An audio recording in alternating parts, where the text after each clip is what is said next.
ગુજરાતના વિદ્યાર્થીઓ જે ઉચ્ચ શિક્ષણનું સપનું જોઈ રહ્યા છે તેમના માટે એક ખૂબ જ સરસ યોજના છે મુખ્યમંત્રી યુવા સ્વાવલંબન યોજના. હા, એ જ જેને આપણે ટૂંકમાં MYSY કહીએ છીએ. તો ચાલો આજે આ યોજનાને બિલકુલ સરળ ભાષામાં સમજીએ. જો સારું ભણવું, સારી કોલેજમાં જવું એ તો દરેકનું સપનું હોય છે, બરાબર ને? પણ ઘણીવાર એવું બને છે કે કોલેજની જે ફી હોય છે અને બીજા જે ખર્ચાઓ હોય છે એ આ સપનાની વચ્ચે એક મોટી દિવાલ બનીને આવી જાય છે. અને બસ આ જે આર્થિક મુશ્કેલીઓ છે ને એને દૂર કરવા માટે ગુજરાત સરકારની આ MYSY યોજના એકદમ મદદરૂપ સાબિત થાય છે. એવું સમજો કે આ યોજના એ સપના સુધી પહોંચવા માટેનો એક રસ્તો બતાવે છે. તો આજે આપણે શું જાણવાના છીએ? સૌથી પહેલાં તો આ યોજના છે શું, પછી કોને આનો લાભ મળી શકે, કયા કોર્સ માટે કેટલી આર્થિક મદદ મળે છે એ પણ જોઈશું. અને હા, સૌથી અગત્યનું, અરજી કરવાની પ્રોસેસ શું છે, આ બધી જ બાબતો પર આપણે વિગતવાર વાત કરીશું. તો ચાલો સૌથી પહેલા સવાલથી શરૂઆત કરીએ કે આ યોજના છે શું. સિમ્પલ શબ્દોમાં કહીએ તો આ ઉચ્ચ શિક્ષણ માટે આર્થિક મદદ આપવાની યોજના છે. એમ તો MYSY ગુજરાત સરકારની એક સ્કોલરશિપ યોજના છે અને એનો હેતુ એકદમ સ્પષ્ટ છે. કોઈ પણ હોશિયાર વિદ્યાર્થીને માત્ર પૈસાના કારણે પોતાનું ભણતર અધવચ્ચે છોડવું ન પડે. મતલબ કે આર્થિક તકલીફ કોઈની કારકિર્દીના આડે ના આવવી જોઈએ. બસ આ જ આ યોજનાનો મુખ્ય ધ્યેય છે. ઓકે, તો હવે સૌથી મહત્વનો સવાલ, આ યોજનાનો લાભ કોને મળી શકે? ચાલો એની પાત્રતાના જે નિયમો છે એના પર એક નજર નાખીએ. તો જુઓ, અરજી કોણ કરી શકે? જો કોઈ વિદ્યાર્થી 10મા ધોરણ પછી ડિપ્લોમા કોર્સમાં એડમિશન લે અથવા તો 12મા પછી કોઈ ડિગ્રી કોર્સમાં જોડાય, એટલું જ નહીં, ડિપ્લોમા પૂરું કર્યા પછી આગળ ડિગ્રી કરવા માંગતું હોય તો આ બધા જ વિદ્યાર્થીઓ આ યોજના માટે અપ્લાય કરી શકે છે. અને હવે સાંભળો આ યોજનાની સૌથી ખાસ વાત, આ યોજનામાં કોઈ પણ કેટેગરીનો ભેદભાવ નથી. એ બધા જ વિદ્યાર્થીઓ માટે છે.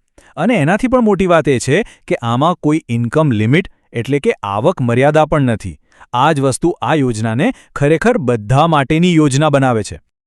સારું, તો હવે આવીએ મુદ્દાની વાત પર, એટલે કે પૈસાની વાત પર. ચાલો જોઈએ કે કયા કોર્સ માટે કેટલી આર્થિક મદદ મળી શકે છે. આ યોજનામાં જે સૌથી મોટી રકમ છે એ છે 5 લાખ રૂપિયા. અને આ મદદ ખાસ કરીને મેડિકલ અને ડેન્ટલ જેવા કોર્સ માટે છે જેનો ખર્ચ ઘણો વધારે હોય છે. 5 લાખ રૂપિયાની મદદ ખરેખર ભણતરનો ઘણો મોટો બોજ હળવો કરી શકે છે. ચાલો હવે આ ટેબલ પર એક નજર કરીએ.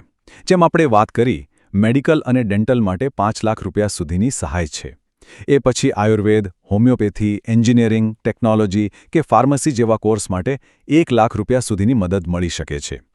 નર્સિંગ અને ફિઝિયોથેરાપી માટે પણ એટલી જ સહાય છે. ડિપ્લોમા કોર્સ માટે 50,000 રૂપિયા અને બાકીના બીજા ઉચ્ચ શિક્ષણના કોર્સ માટે 10,000 રૂપિયા સુધીની સહાયની જોગવાઈ કરવામાં આવી છે. તો હવે જ્યારે આપણે પાત્રતા અને લાભ વિશે બધું જાણી લીધું છે, ત્યારે સવાલ એ થાય કે આના માટે એપ્લાય કઈ રીતે કરવું? ચાલો એની ઓનલાઈન પ્રોસેસને સ્ટેપ બાય સ્ટેપ સમજીએ. સૌથી સારી વાત એ છે કે આખી પ્રોસેસ ઓનલાઈન છે અને ખરેખર બહુ સહેલી છે. શું કરવાનું છે? બસ એમના ઓફિશિયલ પોર્ટલ પર જાઓ. પહેલાં રજિસ્ટ્રેશન કરો, પછી લોગિન કરો. એ પછી MYSY યોજનાનું ફોર્મ ભરીને જે પણ જરૂરી ડોક્યુમેન્ટ્સ માંગ્યા હોય એ અપલોડ કરી દો. અને છેલ્લે બસ એપ્લિકેશન સબમિટ કરી દો. થઈ ગયું કામ. અને હા, અરજી કરવા માટેની જે ઓફિશિયલ વેબસાઇટ છે એ આ જ છે. આ ખાસ ધ્યાનમાં રાખજો. કોઈ બીજી ખોટી જગ્યાથી અરજી ન થઈ જાય એનું ધ્યાન રાખવું ખૂબ જરૂરી છે. એટલે હંમેશા આ જ પોર્ટલનો ઉપયોગ કરવો. સારું, તો ચાલો હવે છેલ્લે બધી જ મુખ્ય માહિતીને એકવાર ફટાફટ રિવાઇઝ કરી લઈએ. તો શું યાદ રાખવાનું છે? પહેલું, આ યોજના ગુજરાત સરકાર ચલાવે છે. બીજું, આનો લાભ ગુજરાતના કોલેજ વિદ્યાર્થીઓને જ મળે છે. ત્રીજું, અરજી કરવાની પ્રોસેસ પૂરી રીતે ઓનલાઈન છે અને કોઈ પણ જાતની ફી નથી, બિલકુલ ફ્રી છે. અને અરજીઓ નોલેજ કન્સોર્ટિયમ ઓફ ગુજરાત એટલે કે KCGમાં મોકલવાની રહે છે. આખી વાતનો સાર શું? તો બસ એક જ વસ્તુ, આર્થિક સહાય. આ યોજનાનો જે પાયો છે, એનો જે મુખ્ય હેતુ છે એ બસ એટલો જ છે કે વિદ્યાર્થીઓને આર્થિક રીતે મદદ કરવી જેથી તેઓ કોઈ પણ અડચણ વગર પોતાનું ભણતર પૂરું કરી શકે. અને અંતમાં એક વિચારવા જેવો સવાલ કે જ્યારે ભણતરના ખર્ચની ચિંતા મટી જાય ત્યારે કોઈ વિદ્યાર્થી પોતાના ભવિષ્ય માટે કેવા મોટા સપના જોઈ શકે છે. આ આર્થિક મદદ ભલે એક આંકડો લાગે, પણ એ કોઈના જીવનમાં કેટલી મોટી તકોના દરવાજા ખોલી શકે છે એ વિચારવા જેવું છે, ખરું ને?